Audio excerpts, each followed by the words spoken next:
Diasco Foot, le miroir du football de la diaspora congolaise.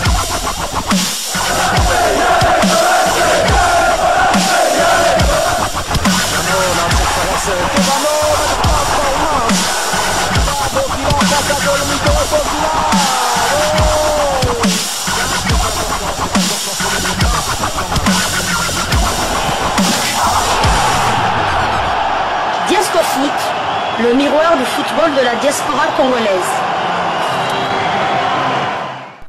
Vous êtes sur Diasco Foot, le miroir du football de la diaspora congolaise. Diasco Foot vous dit bonjour, tout le plaisir est pour nous de vous retrouver, mais surtout de savoir que vous êtes nombreux en train de suivre votre chaîne YouTube dédiée uniquement aux footballeurs de la diaspora congolaise. C'est l'heure de partager avec vous quelques news que nous avons pu récolter pour vous, des news concernant certains de nos internationaux ou des binationaux qui se sont illustrés dans leurs clubs respectifs. Et cela dans le cadre de cette première livraison de ce mois de juillet. Et donc livraison du 1er juillet 2024, une livraison que nous débutons par la Belgique. Nous allons parler Mercato. Outre Schalke 04 en Bundesliga 2, William Balikwisha, le Neymar congolais, est courtisé aux Pays-Bas. Le bel amour entre William Balikwisha et le Standard de Liège touche vraisemblablement à sa fin. Le milieu offensif reste la cible de plusieurs clubs européens comme Schalke 04 et le NEC Nijmegen aux Pays-Bas. Les discussions entre l'international congolais et le NEC évoluent parfaitement, a indiqué le journaliste Sacha Tavolieri. Aux dernières nouvelles, NEC Nijmegen a mis 1 million d'euros sur la table de négociation pour décrocher le service du joueur congolais. Le club hollandais voudrait faire du crack le métronome de son jeu lors des 3 et 4 prochaines saisons, mais rien n'est encore conclu à l'heure actuelle. Le joueur serait très ouvert à ce transfert. Il faut dire que William Balikwisha sort d'une saison morose du côté du Standard de Liège. 1879 minutes jouées sur 3970. 29 matchs joués sur 41. Seulement 3 buts marqués et 2 passes décisives délivrées cette saison, toutes compétitions confondues. On est en droit d'attendre plus du Neymar congolais au vu de son talent indéniable. Rappelons que le NEC Nijmegen est un club de première division hollandaise et qui, lors de la dernière saison, a terminé à la 6e place. Nous quittons un Balikwisha pour un autre. Les frères Balikwisha vivent un été agité. Là où William s'apprête à quitter le Standard, Michel-Ange Balikwisha devrait quant à lui quitter l'Antwerp. Les Anversois sont en grande difficulté financière et devront vendre plusieurs cadres pour faire rentrer de l'argent dans les caisses. Auteur de 25 buts et 14 passes décisives en 3 saisons, Michel-Ange Balikwisha fait partie des joueurs hautement susceptibles d'être monnayés. Selon le journaliste Sacha Tavolieri, encore lui, il serait suivi avec attention du côté de Lille. À 2 ans de la fin de son contrat dans la métropole anversoise, l'ancien attaquant du Standard de Liège pourrait rejoindre le LOSC grâce aux bonnes relations de son agent avec Olivier Létang, le président de Lille. La première ambition du joueur serait de rejoindre un club qualifié pour la Ligue des Champions. Mais l'intérêt lillois, 4e de Ligue 1 et viré en Europa League, ne laisserait apparemment pas insensible. Notons que les voisins lensois suivent également le dossier de très près. Michel-Ange, rappelons aussi que Michel-Ange Balikwisha est toujours éligible pour évoluer avec les Léopards de la RDC, lui qui n'a jamais été appelé chez les A belges.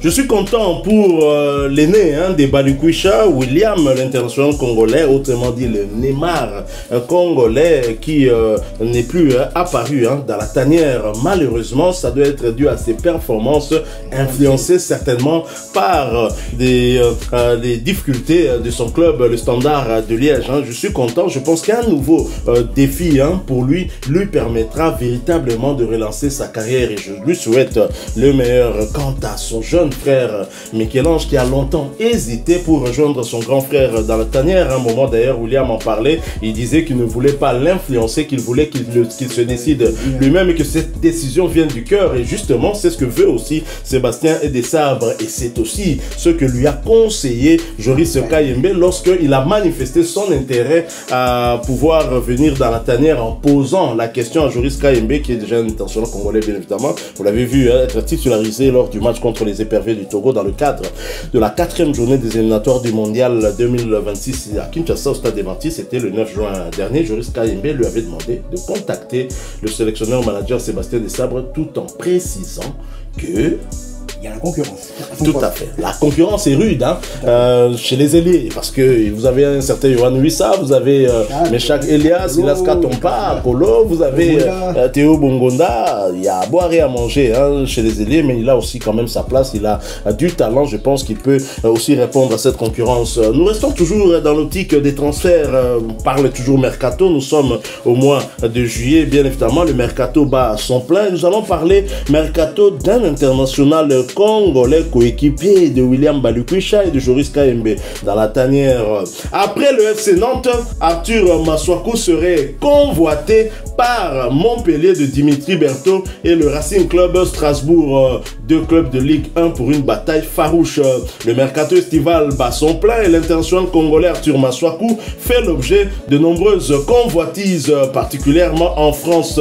Après l'intérêt manifesté par le FC Nantes, deux autres clubs de Ligue 1, à savoir Montpellier Hérosport Club et le Racing Club Strasbourg, se lancent dans la course pour attirer le latéral gauche titulaire chez les Léopards de la RDC. Montpellier d'abord cherche à renforcer sa défense avec l'ajout d'un joueur expérimenté comme Maswaku, connu pour sa solidité défensive mais aussi sa grande capacité à se projeter rapidement vers l'avant en soutien aux attaquants, parfois en se convertissant lui-même en buteur. Les supporters montpelliérains espèrent que son arrivée pourrait rendre leurs ambitions de figurer dans la première moitié du tableau cette saison réalisable. Quant au Racing Club Strasbourg, de leur côté, les dirigeants sont déterminés à améliorer leur effectif après une saison dernière plutôt mitigée.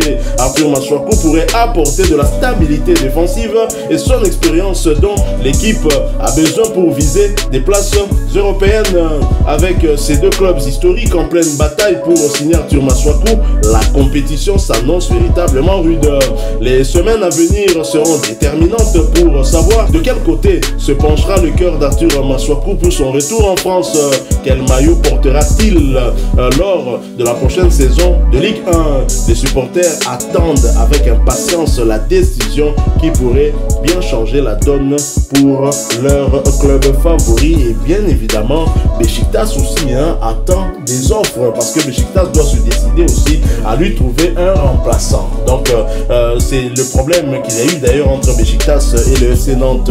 Le FC Nantes était hésitant. Il y a toujours ce problème de masse salariale. Beaucoup de clubs ont des difficultés, ont des problèmes côté finance. Et donc les Nantais attendaient aussi de voir que gagnerait-il avec les droits télé et tout ça pour essayer un peu d'équilibrer les choses. Parce que l'avenir d'Arthur Maswaku, non seulement qu'on doit l'acheter auprès de Besiktas, mais également sur la problématique de son salaire.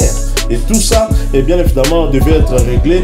Mais comme les Nantais étaient encore évidemment hésitants par rapport à toutes ces raisons que nous venons d'évoquer, Strasbourg et Montpellier qui veulent se renforcer ont manifesté aussi leur intérêt. Mais moi, je pencherai un peu plus pour Montpellier, pour qu'ils retrouvent un certain Dimitri Berthaud. On aurait alors deux internationaux jouant dans un même club. Et comme la Ligue 1 a aussi une visibilité assurée, ce sera aussi bien pour nous. Nous allons de temps en temps le suivre de près pour voir un peu son évolution. C'est un cadre. Tout à fait. En tout cas, ça bouge du côté de la tanière. Nos internationaux sont sollicités de part et d'autre. Il y en a déjà certains comme Samuel Desséné qui a signé au club allemand de Augsbourg. On attend aussi des nouvelles de Simon Banza qui était sollicité du côté marseillais, du côté de West Ham, du côté de l'AS Roma. On a Meshak Elias qui est cité du côté de Stuttgart, de Mayence. On a Silas Katompa qui est cité du côté de Fulham. Nous avons eu aussi comment ça s'appelle, Piquel qui était cité du côté de l'Écosse, de l'Allemagne. Donc ça bouge vraiment. Et Moutoussamy il va probablement bouger, lui qui était en fin de contrat du côté de Nantes. Il n'a pas renouvelé son contrat, donc il va sans doute bouger. Je veux dire aussi l'un des meilleurs joueurs congolais cette saison, Yohan Wissa. Le Sirène, le Fenerbahçe, l'une des plus chères à José Mourinho, le sollicite aussi. Alors nous restons toujours en France pour parler d'un autre international congolais, Vital Ntimba, dont le contrat a pris fin hier 30 juin avec les Girondins de Bordeaux, mais ce dernier aurait quand même trouvé un accord verbal avec ses dirigeants pour une prolongation. Mais le flou persisterait en rapport avec la situation financière des Girondins qui empêcherait à ce club de finaliser ce deal. En effet, la masse salariale du club bordelais serait bien trop élevée pour un club évoluant en deuxième division française.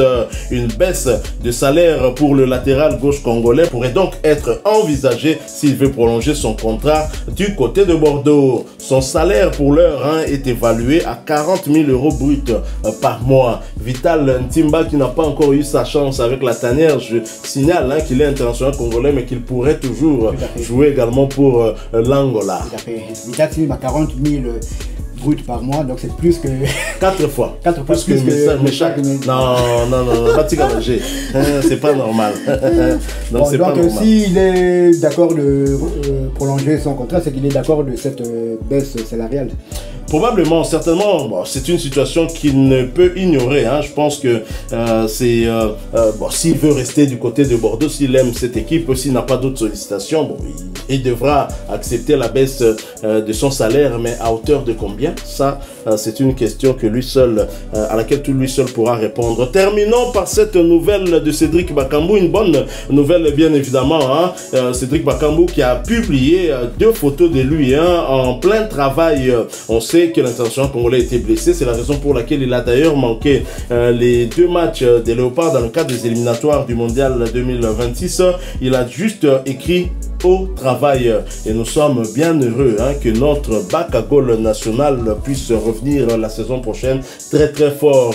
Lui qui a manifesté une fois de plus son amour pour ce pays, le pays de Lumumba, qui a fêté hier ses 64 ans d'âge, cette République démocratique du Congo, ce Zaïre que nous aimons, que nous avons toujours aimé, mais nous devons plus travailler pour le développement de ce pays. Et vous nous rappelez toujours une citation de John Fitzgerald Kennedy: ne vous demandez pas ce que le pays a fait pour vous, mais demandez-vous ce que vous avez fait pour votre pays. Et Cédric Bakambu s'est posé cette question-là, c'est pourquoi il a influé auprès de ses dirigeants, et le Betis Séville ce mois de juillet sera ici avec un camp d'entraînement où ce club pourra détecter de jeunes pépites, et je sais qu'il y en a pléthore ici en République démocratique du Congo. Si vous avez aimé ce sujet, laissez-nous un maximum de j'aime, beaucoup de likes s'il vous plaît, c'est notre nourriture, nous les aimons beaucoup et cela nous prouve votre attachement et votre amour.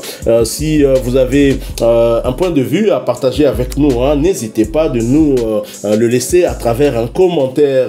Si vous êtes nouveau sur cette chaîne Diaspora Foot, parce que nous sommes le miroir du football de la diaspora congolaise, abonnez-vous et n'oubliez pas d'activer la petite cloche de notification, histoire de ne plus rien manquer des prochains sujets que nous allons vous proposer. Encore une fois, merci à vous, avec espoir de vous retrouver bientôt dans un autre sujet d'actualité. Mais en attendant, nous vous souhaitons un bon début du mois de juillet et heureux anniversaire à tous ceux qui sont nés en ce mois de juillet. Mois de juillet où sont nés mes 2 parents. Malheureusement, l'un de mes 2 parents nous a quittés, mais cela ne m'empêchera pas de pouvoir penser à tous les 2. Bon anniversaire donc à vous tous qui êtes nés ce mois de juillet. Encore une fois, merci, avec espoir de vous retrouver bientôt dans un autre sujet d'actualité. En attendant, portez-vous bien et Diaspora Foot vous dit au revoir.